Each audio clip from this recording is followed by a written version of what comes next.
अंता में उपचुनाव हो चुका है और तमाम एजेंसियां अपने अपने ओपिनियन पोल भी दे रही हैं। हमने भी वहां के कई लोगों से चर्चा की और अगले 4-5 मिनट में आपके सामने रखते हैं कुछ ऐसे तथ्य जिनके आधार पर आप अनुमान लगा सकते हैं कि आखिर क्या परिणाम आ सकता है अंता विधानसभा क्षेत्र के उपचुनाव का। ओपिनियन पोल की बात करते हैं, उसके पहले बात एग्जिट पोल की भी हुई है। एग्जिट पोल को लेकर तमाम तरह के दावे भी किए जाते हैं, लेकिन खैर फिलहाल हम फोकस करेंगे अंता विधानसभा क्षेत्र के ओपिनियन पोल को लेकर। उसके ओपिनियन पोल की बात करें तो खासतौर पर त्रिकोणीय मुकाबला सबको नजर आ ही रहा था। भारतीय जनता पार्टी से मोरपाल सुमन थे, कांग्रेस पार्टी से प्रमोद जैन भाया थे और साथ ही साथ मामले को त्रिकोणीय बनाया नरेश मीणा ने। ये जो त्रिकोणीय मुकाबला हुआ है इसके कारण ये भी कहा जा रहा है कि उपचुनाव में इतनी बम्पर वोटिंग वहां हुई है। 80.21% मतदान, आप समझ सकते हैं कितना बड़ा जो है वो मतदान है। तो किस के पक्ष में जाएगा इतना भारी मतदान। लेकिन एक बात और ध्यान देने की है, क्या ये इतनी बड़ी संख्या में मतदाता पहली बार निकले हैं अंता में? नहीं, गलत सोच रहे हैं आप। जो 2023 में पूरे राजस्थान में विधानसभा चुनाव हुए थे उस समय अंता में वोटिंग परसेंटेज था 80.35%। तो लगभग 0.14% जो है मतदान गिरा है।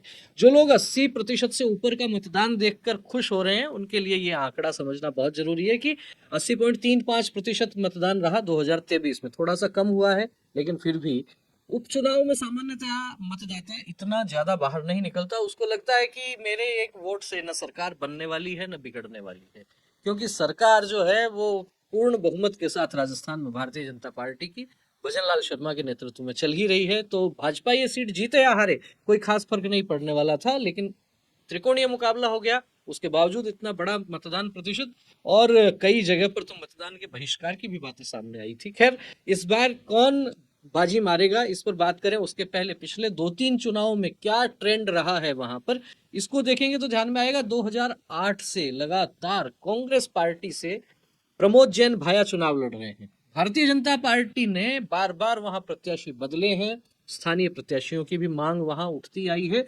लेकिन कांग्रेस पार्टी से एक मजबूत और कद्दावर नेता प्रमोद जैन भाया 2008 से लेके और 2025 तक लगातार चुनाव लड़ रहे हैं।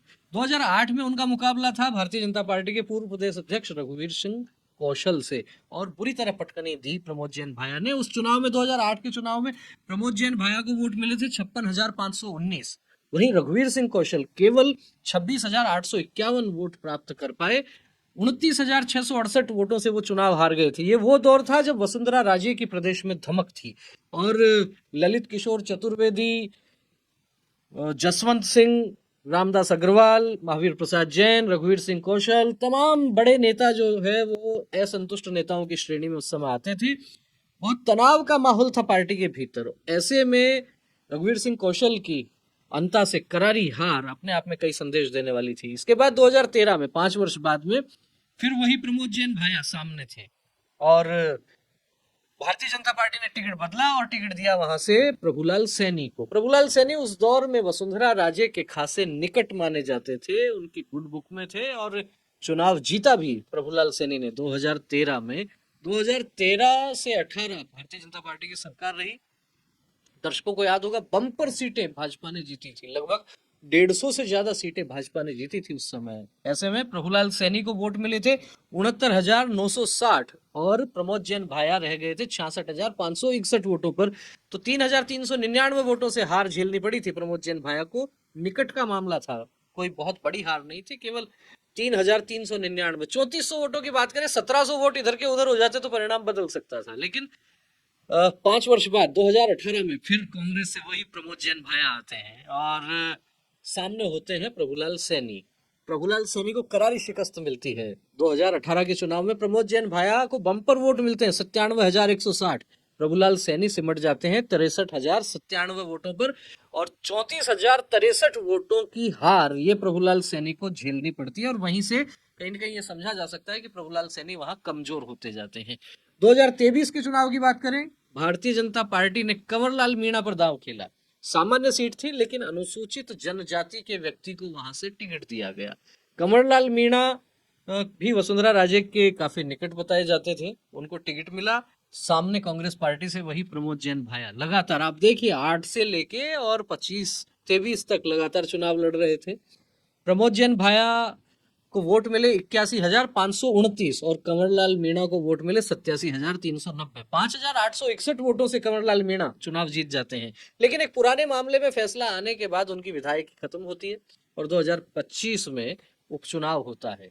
उपचुनाव जब हुआ तो हम ओपिनियन पोल की बात करें किसका पलड़ा भारी रहेगा, उसके पहले ये बात समझ लेना जरूरी है कि यहाँ जो टिकट दिया गया उस टिकट को लेके काफी माथापच्ची होती रही। कांग्रेस पार्टी ने बहुत पहले घोषित कर दी थी टिकट, वही प्रमोद जैन भाया, दूसरा कोई विकल्प उनके पास नहीं था। लेकिन नरेश मीणा भी ताल ठोक चुके थे और नरेश मीणा का जो पिछले 2-2.5 वर्ष की राजनीतिक यात्रा की बात करें, जिस तरीके से एक उपचुनाव में ही देवली उनियारा का चुनाव था संभव था, उसमें एसडीएम को थप्पड़ मारने के बाद जिस तरीके से जेल वे गए और फिर बाहर आके आक्रामक राजनीति करने लगे, ऐसे में उनको एक प्लेटफॉर्म चाहिए था और अंता में उपचुनाव था तो कूद पड़े नरेश मीणा अंता के उपचुनाव में और मामले को त्रिकोणीय बना दिया। लेकिन भाजपा के लिए टिकट वितरण बड़ा मुसीबत का सबब बना हुआ था। पार्टी क्या सोच रही थी, वहां भाजपा के कार्यकर्ताओं के भीतर मामला चल रहा था स्थानीय का, और बाहर के भी बहुत से नेता टिकट की दौड़ में थे। प्रभुलाल सैनी भी उस दौर में वसुंधरा राजे के यहाँ मिलकर भी निकले थे, कयास लगाए जा रहे थे, लेकिन वही बाहरी वाला मामला था। तो ऐसे में स्थानीय व्यक्ति को टिकट देना था और वसुंधरा राजे के पुत्र दुष्यंत सिंह का संसदीय क्षेत्र है, वसुंधरा राजे के प्रभाव वाला वह क्षेत्र है। ऐसे में बिना वसुंधरा राजे की सहमति के टिकट देना भाजपा के लिए जोखिम भरा हो सकता था। तो भाजपा ने वसुंधरा राजे और उनके पुत्र को विश्वास में लेके और टिकट दिया मोरपाल सुमन को। खास बात यह भी है कि वसुंधरा राजे के निवास पर टिकट वितरण से पहले भाजपा के प्रदेश अध्यक्ष मदन राठौड़ भी पहुंचे और मुख्यमंत्री भजनलाल शर्मा भी। तीनों में लंबी वार्ता भी हुई और कहीं ना कहीं उसके बाद एक समझौता हुआ होगा, एक सहमति बनी होगी मोरपाल सुमन के नाम पर। जब चुनावी समर आगे बढ़ा और मोरपाल सुमन के पक्ष में जब भारतीय जनता पार्टी के नेता वहां धीरे धीरे प्रचार करने पहुंचने लगे तो भाजपा का एक माहौल वहां बनने लगा। प्रमोद जैन भैया बड़े मजबूत और कद्दावर नेता हैं और आपको याद होगा कि प्रधानमंत्री नरेंद्र मोदी भी जब उनके खिलाफ वहां चुनाव प्रचार करने एक बार गए थे तो वहां उन्होंने नारे लगवाए थे, भाया रे भाया खूब खाया, एक गांव को तो पूरा ही खाया। इसी तरह की टोन पर इस बार वहां पूर्व मंत्री राजेंद्र गुढ़ा के पुत्र शिवम गुढ़ा भी चुनाव प्रचार करते नजर आए, लेकिन वो प्रचार भाजपा के लिए नहीं कर रहे थे, वे प्रचार कर रहे थे नरेश मीणा के लिए। पहले बात भाजपा की कर लेते हैं तो भाजपा को एक लाभ ये मिला कि लो प्रोफाइल इमेज थी मोरपाल सुमन की, साधारण सामान्य कार्यकर्ताओं के बीच उठना बैठना था, एक अपनत्व का भाव कार्यकर्ताओं के साथ उनका नजर आ रहा था। लेकिन बड़े नेताओं की क्या गुटबाजियां चलती हैं, ये भी बात उस क्षेत्र में काफी जोर शोर से बैठी हुई थी। बात यह भी कही जा रही थी कि हाड़ौती के ही भाजपा के एक बड़े नेता जिनका अंदर ही अंदर कांग्रेस के प्रत्याशी के साथ गठबंधन हो चुका था, वे कांग्रेस के प्रत्याशी को जिताने के लिए अपनी राजनीतिक चौसर बिछा रहे थे, इस तरह की भी चर्चाएं सुनने को मिली। तो इस तरह का यदि भीतरघात होता है तो भाजपा के प्रत्याशी को नुकसान उठाना पड़ सकता है। लेकिन चुनाव में जब आखिरी दौर था, आखिरी समय था, उस समय पूर्व मुख्यमंत्री वसुंधरा राजे और वर्तमान मुख्यमंत्री भजनलाल शर्मा एक ही गाड़ी में रोड शो करते हुए भी दिखे। वसुंधरा राजे का अपना एक अलग प्रभाव उस क्षेत्र में है और उन्होंने उस प्रभाव को दिखाया भी, और साथ ही साथ उन्होंने जब उद्बोधन दिया तो उसके बाद कहा भी, पंडित भजनलाल शर्मा जी हमारे मुख्यमंत्री भी अब संबोधित करेंगे। याद कीजिए ये शब्द पंडित भजनलाल शर्मा, सामान्यतः अशोक गहलोत बोलते हैं, लेकिन अंता चुनाव की रैली में पूर्व मुख्यमंत्री वसुंधरा राजे ने भी भजनलाल शर्मा को पंडित कहा। तो क्या ब्राह्मण वोटों को साधने की कवायद थी एक शब्द के सहारे? हो सकता है लोगों को ये मैसेज देने का प्रयास किया गया हो कि पंडित भजनलाल शर्मा है तो उनको यदि मजबूत करना है तो अंता तो आपको जिताना ही पड़ेगा। अंता सीट भाजपा जीतती है तो वसुंधरा राजे और दुष्यंत सिंह दोनों का प्रभाव तो वैसे पहले से ही बढ़ा हुआ है और कोई बहुत अधिक फर्क पड़ने वाला लगता नहीं है। पंडित भजनलाल शर्मा की सेहत पर, उनकी सरकार की सेहत पर भी कोई बहुत अधिक फर्क पड़ने वाला नहीं लगता। लेकिन फिर भी चुनाव है तो चुनाव में पूरी ताकत भी झोंकी जाती है और वही काम भाजपा ने किया। तो एक बड़े कद्दावर नेता का कांग्रेस के प्रत्याशी के साथ भीतर भीतर गठबंधन, इस तरह की चर्चाएं वहां सुनने को मिली। वो कितना डैमेज कर सकते हैं, लेकिन दूसरी तरफ भजनलाल शर्मा और वसुंधरा राजे, दुष्यंत सिंह, तमाम बड़े नेताओं ने कमान संभाल रखी थी। प्रधानमंत्री नरेंद्र मोदी, उनका अपना एक ऑरा है, उनकी अपनी एक फैन फॉलोइंग है, तो वो बीजेपी के सिंबल के साथ वो भी चलती है। तो ये लाभ मोरपाल सुमन को निश्चित रूप से मिलना ही था। बात करेंगे प्रमोद जैन भाया की, अपने आप में मजबूत नेता हैं, लगातार चुनाव लड़ रहे हैं, गांव गांव में ढाणी ढाणी तक खुद का सीधा संपर्क है, संपन्न भी हैं आर्थिक रूप से भी, पैसा जो है धनबल वो भी चुनाव में एक बड़ा कारण होता है, बड़ा महत्वपूर्ण घटक होता है, तो उसमें भी वो कहीं पीछे नहीं थे। तो मजबूती से चुनाव उन्होंने लड़ा। शुरुआत में बहुत आगे दिख रहे थे, लेकिन धीरे धीरे धीरे धीरे डैमेज तो क्या कहेंगे, लेकिन दूसरे प्रत्याशी जिस तरीके से आगे बढ़ते गए, नरेश मीणा की धमक थी, मोरपाल सुमन के पक्ष में बीजेपी के बड़े नेता थे, तो ऐसे में प्रमोद जैन भाया का चुनाव जो शुरू में उठा था वो धीरे धीरे नीचे आने लगा। बात करेंगे नरेश मीणा की, जिन्होंने इस चुनाव को बहुत रोचक बना दिया अपनी आक्रामक छवि के कारण, और लगातार कार्यकर्ताओं पर गुस्सा करते हुए कभी दिख रहे थे, कभी लात मारते हुए, कभी घूंसा मारते हुए। कांग्रेस के नेता अशोक चांदना ने तो ये भी कह दिया था कि कैसे कैसे नेता आ गए हैं, अपने कार्यकर्ताओं को मारते हैं, पीटते हैं, कूटते हैं, लात घूंसे चलाते हैं, ऐसे नेता भी आ गए हैं। तो नरेश मीणा की निश्चित रूप से ये इमेज तो है, आक्रामकता के साथ साथ जिस तरीके से लगता है कि आपा खो देते हैं, वो उनके राजनीतिक कैरियर के लिए भी नुकसान वाली चीजें हो सकती हैं। बहरहाल उन्होंने चुनाव को त्रिकोणीय जरूर बनाया और मजबूती से बनाया। एक तरफ उनके साथ अनुसूचित जनजाति के मीणा वोट बैंक उनके साथ हो सकता है, जो सामान्यतया कांग्रेस की तरफ ज्यादा जाता है, तो कांग्रेस का वोट नरेश मीणा वहां काट रहे हैं। वहीं दूसरी तरफ देखते हैं तो हनुमान बेनीवाल, वो भी उनके पक्ष में आते हैं। हनुमान बेनीवाल जो है वो पक्ष में आते हैं, सभाएं करते हैं और रोड शो करते हैं नरेश मीणा के समर्थन में। आम आदमी पार्टी के संजय सिंह भी वहां आए थे, लेकिन आम आदमी पार्टी का कोई खास प्रभाव मुझे लगता नहीं है। बहती गंगा में हाथ धोने का एक प्रयास आम आदमी पार्टी जरूर कर रही होगी। हाँ, राजेंद्र गुढ़ा लगातार नरेश मीणा के साथ वहां दिख रहे थे, और केवल राजेंद्र गुढ़ा ही नहीं, अभी तो उनके पुत्र शिवम गुढ़ा ने भी जिस तरीके से वहां भाषण दिए, प्रमोद जैन भाया पर जिस तरीके से वार किया उन्होंने, तो नरेश मीणा का जो पूरा कैंपेन था वो एक तरीके से यूं लग रहा था कि प्रमोद जैन भाया के खिलाफ मोर्चा खोल रखा है उन्होंने।